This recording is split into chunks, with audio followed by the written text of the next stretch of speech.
皇后让我勾引已经出家当和尚的太子，勾引得很顺利，可太子不按套路出牌，破了金身还不愿还俗。直到我怀上小和尚，我下定决心跑。后来再见面，儿子拽着我的衣袖，娘亲，有位帅叔叔找你。那白袍小僧已经成为万众瞩目、高高在上的帝王。大家好，欢迎收看达达听书。我本是乡野女子，2年前我被一群当兵的掳去皇宫，从此做了皇后身边的宫女。皇后却不把我当成寻常的宫女，而是找来舞姬、歌姬等来教我琴棋书画，请来夫子教我识字。皇后对我却不好，多少个日夜不能寐，稍有松弛便会换来鞭打之刑。那一日，她说本宫有一儿子，是当今的太子，可他久住寺庙，吃斋念佛，了无牵挂。皇上给了他3年时间，若他3年未能还俗，便废去他的太子之位。皇后娘娘一身珠钗翡翠，雍容华贵。她说到这里，顿了一下，垂眸看向跪在地上的我。知道本宫为什么要你来苦练这些吗？我小心翼翼地抬眸看向皇后，皇后娘娘是想让我勾引太子殿下。她欣慰地点了点头，不错，你长得很像那个女孩。皇后说，若你能让她还俗回宫，本宫便让她纳你妾，日后你在宫中也可得一嫔位。我立即磕头跪拜道，娘娘，奴婢不愿成为太子的妃子，若成功后，愿娘娘让奴婢出宫。皇后眼底闪过一抹惊愕与诧异，你要出宫？难道这后宫的嫔位还比不上你宫外的生活吗？我咬了咬嘴唇，说，奴婢在外有一竹马，一直对我很是照顾。奴婢的命是他救的，事成之后，奴婢想出宫找他。我没看清皇后眼底闪过一丝异样，她随后微笑着将我扶了起来。难怪这2年你时常念叨着想家。也罢，若你让太子回心转意，便允了你。我提着食盒来到明溪寺，因为里面居住的是当今太子，所以也就修建成了皇家寺院。我来到太子萧玉白的禅房，看到他身穿白色僧袍，手中捻着佛珠，盘腿而坐。我轻声地开口，太子殿下，这是皇后娘娘特意为你做的点心。我说过了，这里并无太子。萧玉白声音清冷的似乎不掺杂人世间的感情。他睁开眼，在看见我那一刻，如同枯井般深幽的眼睛瞬间迸发着激动的灵光。熙宁，他激动地握住我的手，抓着我手很疼，我努力地扯开他的双手，向他解释，太子殿下，奴婢不叫什么熙宁，奴婢叫思宁。其实思宁也并非我的名字，思宁这个名字是皇后娘娘取的。我的名字叫婉婉。如此看来，我的面貌长得真跟太子殿下的心上人一样。萧玉白神色冷静下来，冷淡地盯着我，似乎刚才失态的那人不是他。你是母后派来的？我点了点头，是。萧玉白闭上双眼，挥了挥手，你走吧。奴婢告退。萧玉白抓红的手腕上的余温还未散去，我握住自己手腕。这太子怎么剃了光头，还长得这么俊美绝伦，妥妥一股妖孽感。高冷的倒像是贾正经。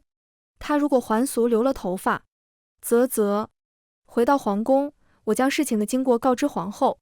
皇后见我这一番举动没有丝毫进展，啪的一巴掌打在我的脸上。无能。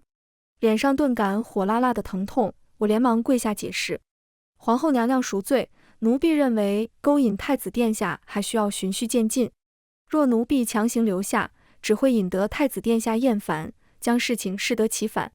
皇后挑起我的下巴，恶狠狠地威胁道，本宫就信你一次，若你勾引不了太子，没有让他还俗的念头，本宫便要了你的命。我点了点头，奴婢一定会的。因为勾引不了太子，我便无法回到桃花村。我特意停了7、8日才去明溪寺，再去见萧玉白。虽然他知我意图，但停个几日再见他，这几日必定让他挂念。我轻声地喊他，太子殿下。萧玉白在看到我那一刻，眼底闪过难以察觉的欣喜，只是一瞬间，稍纵即逝，又恢复不食人间烟火的清冷感。都说了不要叫我太子。我毕恭毕敬的语气稍微带有一点娇软，可你并未有法号，奴婢又不敢直呼您的名字。萧玉白冷漠道，你是母后身边的人，我知道他的意思，无非是想利用你让我还俗。你回去告诉他，这不可能。我柔声地问他，太子殿下可否跟我讲讲，你为何要弃太子的身份，而出家做和尚？是因为你口中的西宁吗？萧玉白怒道，闭嘴，你们不配提他。我也不再多言什么，放下食盒跟他行了个礼。那奴婢先告退了，这次的糕点是奴婢做的，殿下可以尝尝。离开时，我故意将我贴身佩戴的荷包落下。刚离开普贤殿，4个黑衣人从墙头一跃，朝我袭来。我惊慌地呼喊，太子，救命！下一刻，我的肩膀被划伤一刀。萧玉白听到外面的动静，纵身一跃来到我身边，他将我扶在怀里，看了我一眼，然后与那4个黑衣人打斗。后面我意识涣散，晕了过去。萧玉白将我抱到他的禅房，他手中拿着一瓶药，正要掀开我的肩膀上的衣领，余光瞥见禅房的菩萨，手指顿了一下，我胸口彼岸花的胎记若有若无地展现出来。萧玉白瞳孔一缩，不顾满殿神佛，掀开我的衣领。再次醒来，我睡在萧玉白的禅房。萧玉白给我端来一碗药，他坐在床边，轻声地说，你身上有伤，便留在这里养伤吧。我嘴角微弯，向他微微俯身，谢太子。我在明溪寺住了有10来日，眼看着萧玉白对我越来越好，我便大着胆子勾引他一下。他禅坐在殿内，捻着佛珠诵经，我蹑手蹑脚地从身后抱住他。太子，念佛诵经真就这么好？你的禅房早就被我居住了，你重新染上红尘，你的心乱了。萧玉白突然一声冷斥，松手。我吓得立即缩回手指。不对啊，我受伤这几日，他对我明明很温柔，很好啊，亲自给我煎药，还许我同他一起用膳。我还以为他动心了，就借着胆子勾引他一下，怎么还是这般凶巴巴的样子？不过即便他不还俗，他还是个出家人，总不会真让人把我给杀了。我又重新抱住他，声音又娇又软。太子，你睁开眼睛看看我，真的对我半点杂念都没有吗？他没回应，任由我双手在他身上乱摸。我接着又说，你不愿还俗也没关系，酒肉穿肠过。佛祖心中留，女人也一样，只要心中有佛祖，破了金身又如何？他蓦然睁开双眼，抓住我乱动的手指，这可是你说的？我迷惑道，他嘴角噙起一抹意味深长的弧度，佛祖心中留，破了金身又如何？我还沉浸在他妖孽般邪肆的笑容中，下一秒他将我拉到他怀里抱了起来。他抱我来到禅房，看着满殿神佛，我有些心虚，更有些羞涩。萧玉白看我心虚的模样，挑了挑眉，怕了。我本身的任务就是勾引太子，在这个节骨眼上，我可不能退缩。我双手抱住萧玉白的脖子，眨了眨双眼，魅惑般一笑，太子都不怕，我怕什么？他扣住我的手指，反复亲吻我胸前那彼岸花的胎记。我忍不住轻声啼哭，向他提醒道，太子，已经很晚了。萧玉白，最后一次。隔日，萧玉白跟个没事人一样，该诵佛诵佛，该念经念经。事到如今，他不应该还俗回宫吗？想必他心中有想法，我选择尊重。可5、6日了，他白天是个和尚，晚上却是个禽兽。我忍不住问他，太子已经破了金身，还不还俗吗？你还俗，我的任务就完成了。萧玉白勾唇笑了笑，笑得十分邪肆，做个酒肉和尚也是一样的，况且是你自己送上门的。我气急，你畜生！皇后突然召我回宫，询问我，你与太子怎么样了？我如实道，太子殿下已经碰了奴婢的身子。皇后激动地看向我，你说的是真的？我点了点头，又说，只不过太子至今还不愿回来，或许是过不了心理上那道坎。皇后沉思片刻，笑着对我说，你且回去好好劝言他，太子回宫少不了你的好处。我颔首应道，是。回到寺院，萧玉白坐在院中的石凳上，又是在看经文，也不知道经文里面有什么。他现在就是个假和尚。萧玉白见我回来，从经书中淡淡的抬眼看向我，你去哪里了？我回宫一趟。萧玉白，皇后找你。我是。他合上经书，好整以暇地看向我，他说了什么？我灵机一动，捂着嘴巴委屈道，他说如果太子您再不还俗，皇后就要了奴婢的命。萧玉白轻笑，你是他的人，杀了你与我有什么关系？我惊了，可殿下是要了奴婢身子的人啊。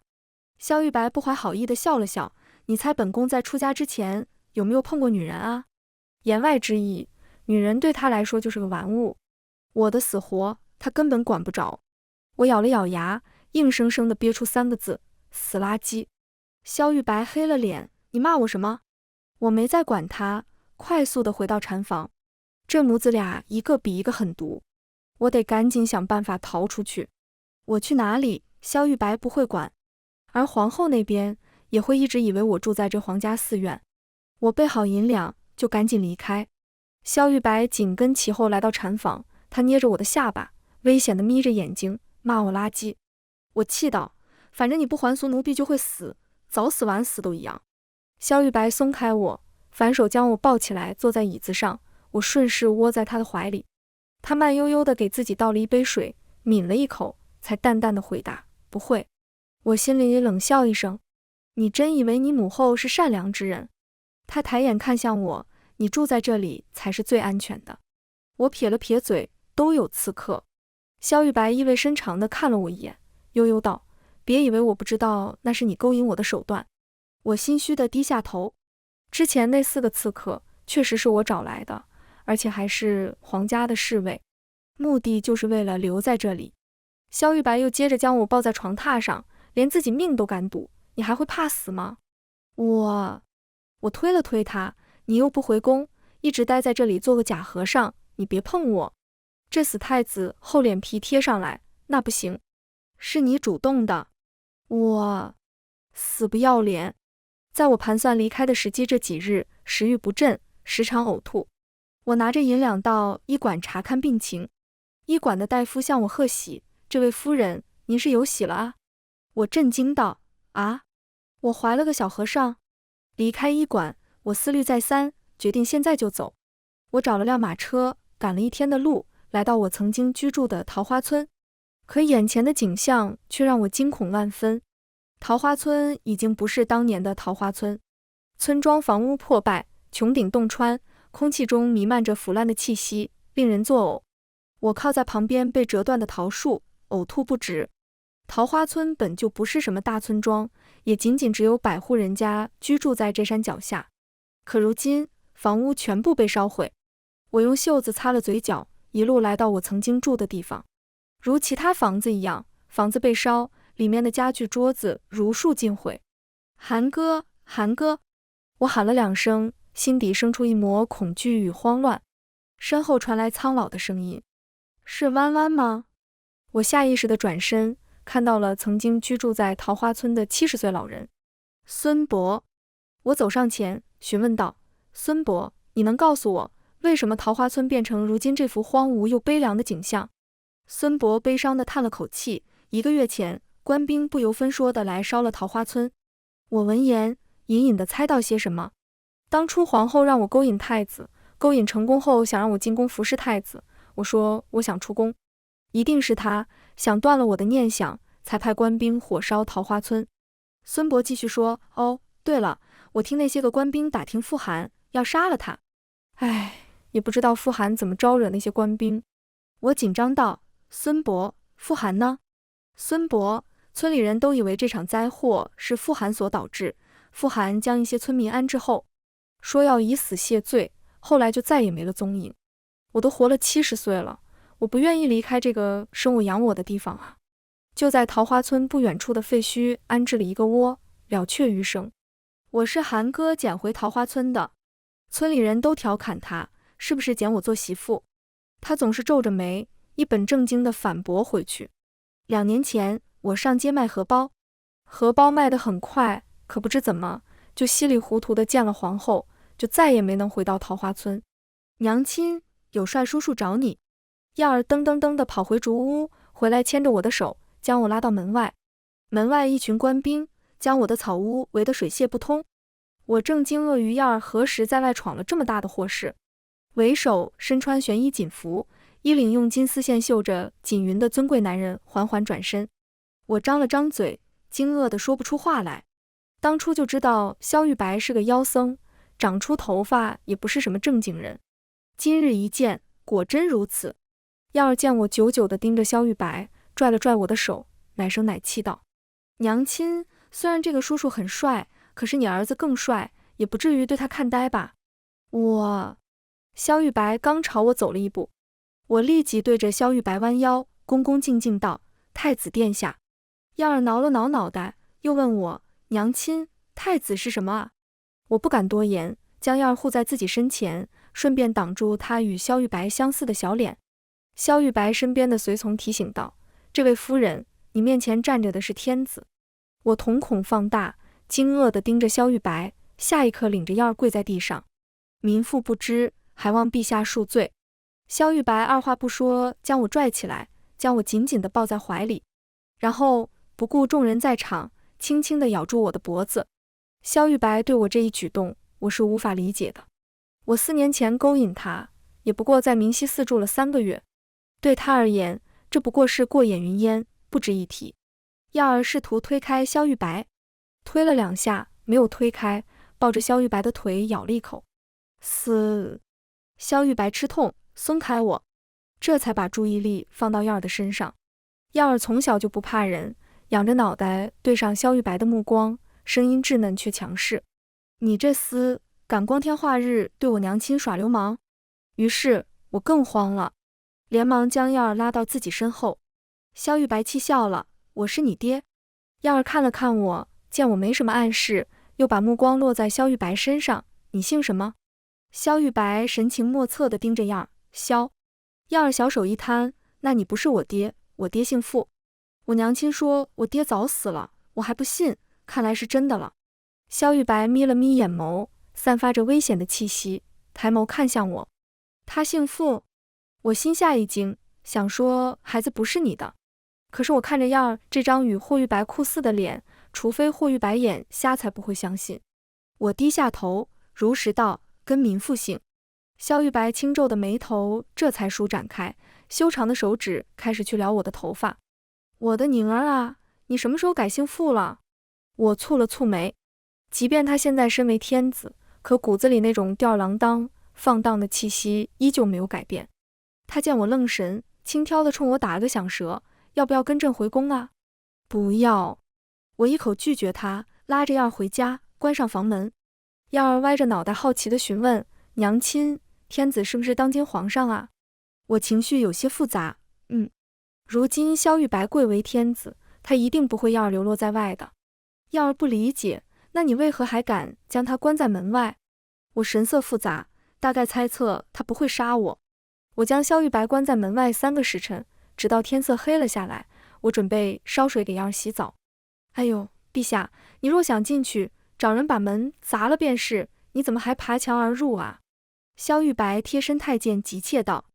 萧玉白呵斥他一声：“闭嘴！”后面我就没再听到声音。不是，他竟然在门外待了3个时辰还没离开。下一刻，萧玉白从墙头跳下来，将我抵在墙壁上。“你……”我惊愕地睁大双眸，他直接滑舌而入，将我抵死缠绵。燕儿还在房间内，随时可以出来。我咬了咬牙，狠狠地将萧玉白推开：“你耍什么流氓？”萧玉白说：“西宁，我好想你。”我瞪着他：“我是思宁，不是西宁。”“不对，思宁也不是我的名字，我叫婉婉。”我重新平静地直视着萧玉白：“陛下，当初勾引你，是皇后娘娘以性命逼迫的民妇。我没有完成任务，进宫也是死路一条，所以当初才离开明溪寺，来到这里落脚。陛下，我只想活下去。外面有点冷。”萧玉白把这里当成自己家里，拉着我就往房间内走。咱们进屋里说。进了房间，他也不把自己当外人，掀起玄色长袍，自顾自地坐在桌前，给自己倒了杯茶，看见桌子上有盘糕点，拿起就吃，直到一盘糕点还剩下2块，燕儿急哭了，从桌子上将盘子抱在怀里：“这位叔叔，这是我娘亲给我做的糕点，你吃2块就好了，你怎么都快给我吃没了？”萧玉白单手将燕儿提起来抱在腿上，叫爹。燕儿委屈地撅着嘴巴不说话，盘子里仅剩的2块糕点不舍得吃。萧玉白见燕儿苦着脸，捏了捏他的脸，这么小气？爹爹不就吃了你几块糕点吗？燕儿瞪向他，这是娘亲做给我的，给我当宵夜的。萧玉白，那明日一早我还你10盘。燕儿，没有娘亲做的好吃。萧玉白，哎，你爹我一天没吃饭，再不吃点东西，怕是明日一早要饿死在路上。燕儿心软，很容易被拿捏住，就没计较萧玉白吃光他糕点的事，歪头想了想，又说：“你是皇上？”萧玉白伸手又拿走盘子里一块糕点，脸上泰然自若：“不像吗？燕儿，皇上的儿子是太子，我会是太子吗？”我吓得连忙去捂住燕儿的嘴：“燕儿，祖宗啊！你真敢什么都往外说？”萧玉白挑了挑眉：“当然是。”我不知道萧玉白是在哄骗燕儿还是怎么着，反正他一直没个正形。燕儿认爹也认得很快，看样子很开心，坐在萧玉白身上，2条小腿高兴地晃动。爹，那我娘亲呢？萧玉白意味深长地看向我：“你娘亲啊，还没想好。”我没理他，转身离开。谁稀罕？燕儿逐渐有了困意，我将燕儿抱在怀里，这才想起来有件为难的事。陛下，这房子仅有这一张床，陛下金贵之躯，挤在这狭小的床榻，怕是有损圣体，不如陛下去馆驿居住。萧玉白单手支着脑袋，神色慵懒地看着我。我倒有一个主意。我狐疑道：“什么主意？”萧玉白把燕儿抱出去，让我的随从带着他去馆驿住。我惊叹于萧玉白无耻久久地说不出话来。萧玉白站起身笑道：“逗你呢。”萧玉白，我打地铺就好。是他主动说打地铺的，我也没因为他的身份问题而谦让。萧玉白在这里住了几日，带着我和燕儿离开。我对萧玉白不过是露水情缘，自然对他没有多少感情，更何况他的母后杀了傅寒。进宫后，萧玉白让我住在紫阳殿。我并非第一次进宫，这紫阳殿可是皇帝的寝殿。我笑着说：“陛下随便赐给奴婢一间居所就好。”萧玉白，你就住在这儿。我眨了眨眼，可这是陛下您的寝殿啊。萧玉白握着我的手，是我们的。之后，我便无名无分地居住在这紫阳殿，跟那个狗皇帝夜夜笙歌。他很喜欢压着我，吻我的胸口，那朵鲜红的彼岸花。他见我放不开，故意撩拨我，朕更喜欢你在明西寺对我大胆奔放。狗皇帝，我主动勾起他的脖子，装作媚骨天成的样子。陛下说的是这样吗？萧玉白喉结动了动，眼底情欲更浓，一次比一次用力。从萧玉白将我和燕儿接到宫中，已有半个月。我虽盛宠，可在宫中的身份一直不尴不尬。萧玉白立了燕儿为太子，可我连个小小才人的位分都没有，至今还是庶人。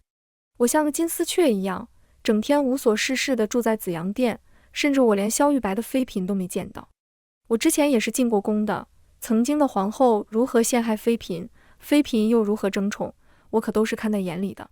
我将目光落在燕儿身上，柔声地哄着她说：“燕儿，你如今贵为太子，可是为娘现在还什么身份都没有。”燕儿点了点头：“娘亲，我会跟父皇说的，立你为后的。我还是有自知之明的，皇后就算了，你让你父皇封我做妃子就行。”萧玉白跟个鬼一样，一声不吭地出现在身后。宁儿想当朕的妃子，我吓了一跳，连忙跑上前铲笑去迎接。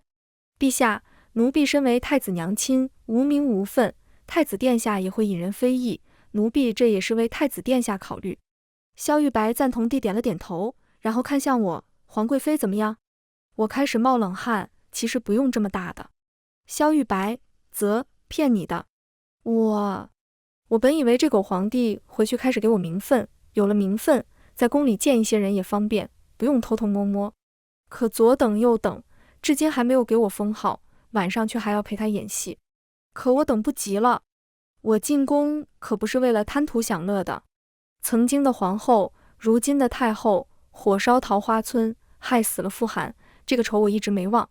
我打听到太后居住在寿安宫，我来寿安宫的路上空无一人，寿安宫更是大门紧闭，门口有2个带刀侍卫在守候，这等景象让我疑惑。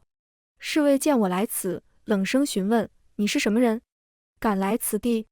我瞥了眼紧闭的大门，说：“我是太子的娘亲，特意给太后请安的。侍卫对我还是比较恭敬的，这里面并没有什么太后，只有一个疯女人。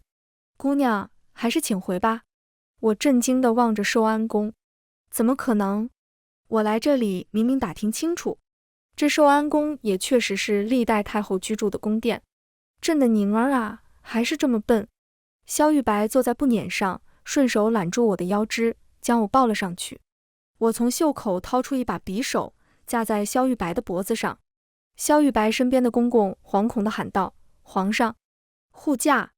所有人几乎乱作一团，萧玉白却出奇的冷静，冷冽瞪了眼太监：“闭嘴，不许声张。”他看向我，眼里又极具温柔：“宝贝，别闹。”我恶狠狠地开口：“狗皇帝，你母后火烧桃花村，派人杀我韩哥，他不在宫里，母债子还，杀你也一样。”萧玉白说：“宝贝，你杀了我，你也会没命的，你想想我们的儿子。”他握住我的手腕，从我手里拿走匕首，随手丢给一旁的太监，对我说：“没收了。”我是在刺杀他吧？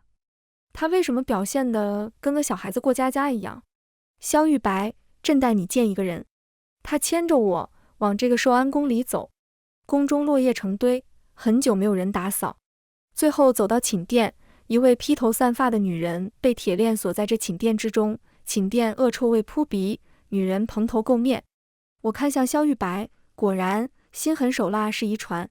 萧玉白自夸道：“朕可不心狠手辣，朕是最善良的明君。”他笑着又说：“宁儿，你不要以一种我有病的眼神看着我，我是真的善良。这女人可不是朕的母后，朕的母后早在15年前就已经去世了。她是父皇的继后，又膝下无子，才养在他的名下。”听到萧玉白说这个女人不是他的母后，那股惶恐不安的心莫名的安稳下来。朕以前喜欢上一个女子，长得跟你一样，倾城之姿，我们互相倾慕。不过呢，因这个妖妇谗言，父皇让我们分开，并且要朕娶她的侄女。朕不愿意，这个妖妇便利用家族权势，让她的兄长在朝堂之上参了西宁父亲一本，说他有不臣之心。那死老头还真就听信这妖妇一家谗言，宫家上下皆被斩杀。再后来，朕便去明溪寺出家，当个你口中所说的妖僧。说到这里，萧玉白盯着我，眉眼带笑，一副求夸奖的表情。宁儿，朕的母后是他所害，朕的心爱之人也是他所害，朕还能留他一命，是不是天下最善良的明君？被铁链锁着的女人想要挣脱铁链的桎梏，情绪激动地怒骂着萧玉白：“萧玉白，你弑父求母，你不得好死！我当初就该先杀了你。”萧玉白冷笑一声：“你哪里是想让宁儿单纯来勾引我？你分明是想调查我是否在明溪寺安分守己。不过有件事还是要谢谢你，替我找到了西宁。”那女人闻言，蓦然抬起头，死死地盯着我。她是宫西宁？不对，你在骗我，宫西宁早已经死了。离开寿安宫，萧玉白整得像个贪图美色的昏君一般，自己坐在布辇上，还将我抱在他腿上。可怜那些抬不撵的太监们。我想起他在寿安宫对那毒妇说的话，我问他：“皇上，我真的是宫西宁？”萧玉白目光深沉地盯着我的眼睛：“不是，骗那老巫婆的。”我扭头，不想再理会这个混蛋。1个月后，我依旧还是个在宫里横着走的庶民。虽然萧玉白对我很好，可是我也不想做什么替身。每次他对我深情，我都能从他的眼睛中看出宫西宁的影子。晚上我将样哄好，从床底下拿起我早已收拾好的包袱，准备离开。然后我刚哄好睡着的样不知什么时候坐起来，圆溜溜的眼睛直勾勾地盯着我。“娘亲，你要做什么？”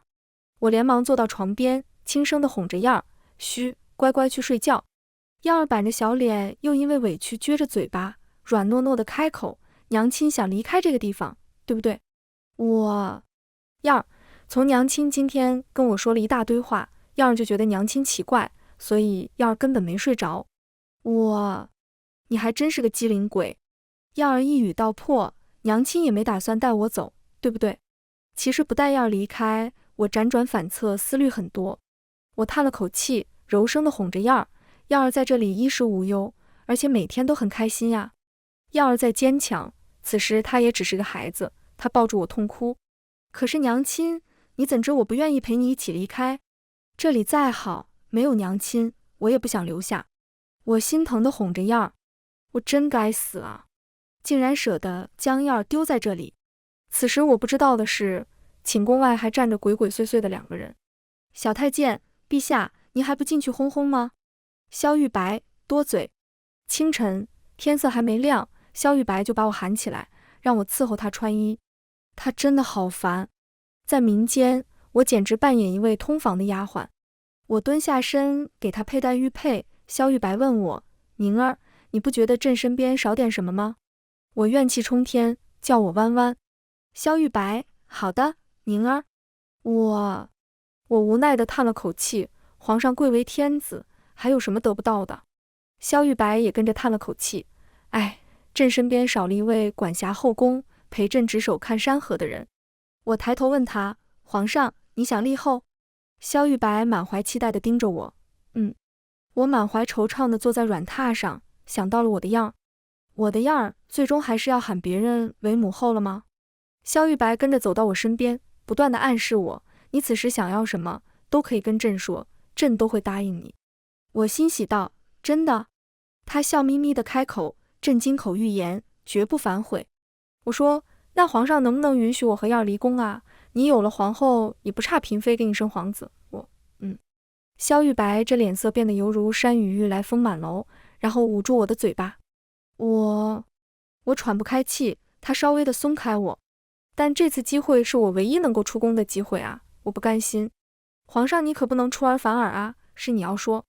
萧玉白又把我嘴给捂住，还装作一本正经的开口：“宝贝，你说啊。不说啊，不说朕就去上朝去了。哎，朕给你这个机会，你竟然跟朕赌气不开口。”不是，你捂住我，让我怎么说？之后一段时间，萧玉白似乎很忙，听说要迎接北疆使臣。没想到在这一天，我见到多年不见的傅寒。他并没有死，即便我们相隔7年未见，傅寒似乎也认出我，从宴会上站了出来。敢问皇上，您身边坐着的家人是您的妃子？不是。萧玉白转头牵起我的手，是朕的皇后。宫中人人都知道我独得圣宠，却没有任何名分，以至于萧玉白日后会给我什么一个位分，都成了宫里人赌注。他若随便说一个位分，也不至于引起众人唏嘘。傅寒闻言，脸上有些失望。皇后娘娘长得跟臣的妹妹十分相似，这才有所猜疑，还望皇上恕臣冒犯之罪。我盯着傅寒，不知这位将军的姓名。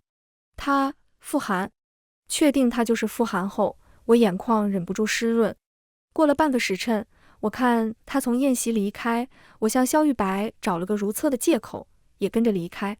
我一路跟随傅寒，他在荷花池旁驻足，语气冷漠：“出来吧。”我轻唤道：“寒哥。”傅寒转头见到是我，激动地向我走来：“弯弯，真的是你？你怎么成了这大黎的皇后了？那皇帝说你是他的皇后，我还以为你不是弯弯。”我摇了摇头，我不是皇后，在之前我一直是个没有名分的庶人而已，连宫女都算不上，我也不知道他为何突然说我是皇后。傅寒，7年前你消失后，我一直留在桃花村，直到4年前官兵烧了桃花村，我安顿好无恙的村民，便逃到北疆。傅寒跟我讲述着这几年他在外面发生的事，突然一道熟悉却又冰冷的声音从身后传来：“朕还不知傅将军与朕的皇后还有这一层关系。”萧玉白还似以往，眼里带笑，只不过今日这笑意莫名的让人感到冰冷。不过今晚天色尚晚，不如明日朕陪皇后与你再叙。萧玉白直接当着傅寒的面将我抱了起来，一路抱回寝殿。他将我摔在床上，脸色冰冷地喊着我：“熙宁。”认识他这么久以来，他从来没冷过脸，这还是我第一次见到他阴沉如冰的模样。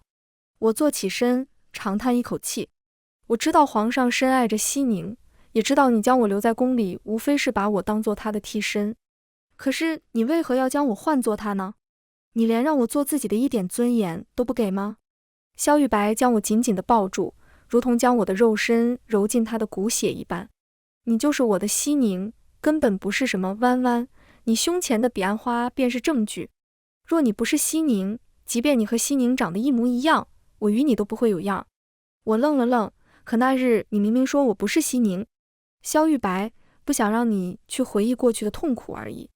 我半信半疑地看着萧玉白，你这人嘴里从来没有实话，我也没有西宁的记忆，你说的并不可信。萧玉白反问，你并不是一出生就是在桃花村，你也丢了宫西宁全部的记忆，为何不信？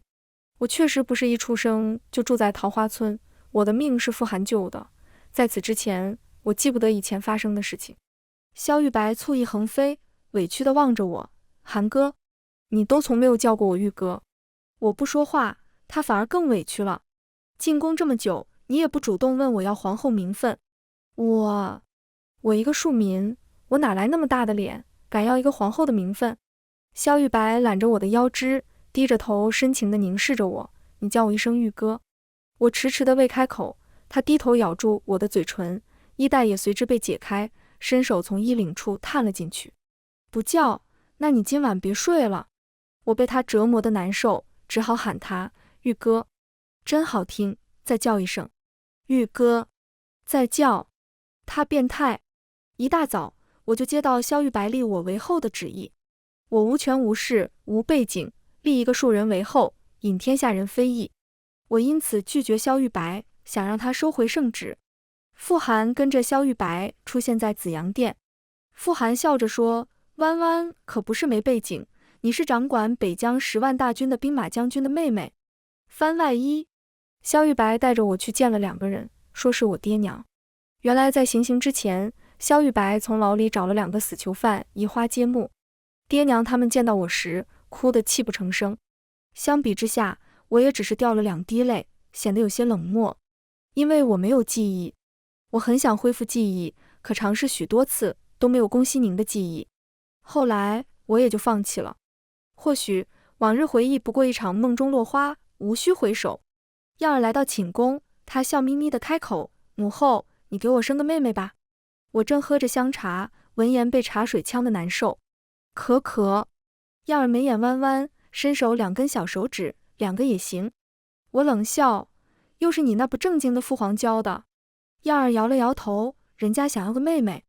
我点了点头，我确实也想要个女儿。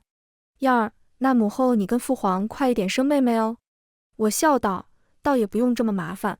之后我给燕儿换上女装，牵着她来到皇宫走了一圈，尤其牵着她来到萧玉白面前。你的小公主。萧玉白正处理奏折，见到燕儿第一时间没反应过来，愣了片刻，他走到燕儿面前，将她抱起来，笑着赞美一句，还挺好看。燕儿走了一路，此时早已憋红了双眼，见到萧玉白笑她，忍不住痛哭起来。从那以后，燕儿再也不敢提要我给她生妹妹的事，更不与萧玉白同流合污。番外2，我怀孕这段时间，经常嗜睡，也常常做噩梦。我梦见我与萧玉白相识的情景。那一年我6岁，他8岁，在长安街相识。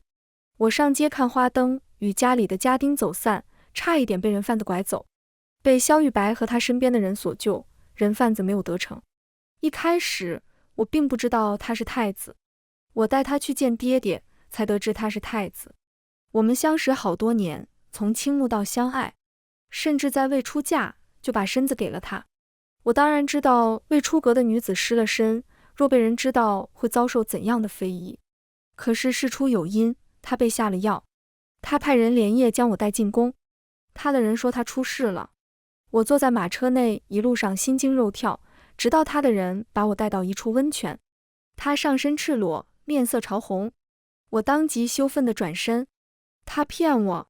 刚想要离去，他将我叫住，喘着粗气，声音沙哑低沉，宁儿，帮帮我。我背对着他，你根本没出事，为何骗我？他解释道，母后一直想让我娶叶家女，我不同意，这一次被下药了。我见萧玉白的脸色确实不太正常，可我与萧玉白现在只是两情相悦，两家并未订婚约。我若把身子给了他，万一再有什么变故，我很爱他，可我也得保全我自己的名节。我给你找太医。萧玉白滚了滚喉咙，眼眸泛着浓厚的情欲。姐要吃了，没效果。他随意地抹了把脸，水珠从他俊美又妖孽的脸颊下滑落下来，开始从水下走上来。宁儿，你真的忍心我暴毙而亡吗？我也不忍心看他难受，毕竟他若想解，随便喊个婢女都能帮他解。可是他强忍着在水里缓解，派人从我府邸叫我出来。我脱下鞋子，解了外套，就开始朝水下走。刚踏入水里，我下意识地缩脚。这温泉一点都不温，反而很冰。萧玉白直接伸手将我拽到水里，开始去解我的衣服。他也是第一次看到我胸口以上、肩膀以下有着一朵彼岸花的胎记。他眼中泛着粼粼波光，这胎记真好看。他情不自禁地吻着胎记，又缓缓地向下。承受他的欲火，我有些难受，眼眶中含着一层雾气。你别咬！他食饱咽足，将我从水里捞出来。宁儿，你真好。第二天我就得了风寒，直到一场变故。我父母被奸人所害，公家上下皆被斩杀。或许因为萧玉白求情的缘故，我没有被处死，但也如同行尸走肉一般。萧玉白派人接我的路上，我逃跑了。再然后，在路上被人追杀，被傅寒所救，失忆。番外3，我醒来，满头大汗。萧玉白伸手捋了捋我被汗水粘住的头发，怎么了？又做噩梦了？我点了点头，我都记起来了。他摸着我的孕肚，有些紧张地询问，那宁儿会恨我吗？我看着他一脸紧张的模样，有些想笑，主动地去吻了吻他的唇角。我爱你。全文完，达达听书感谢您的观看，每天上新精彩小说，喜欢就订阅吧。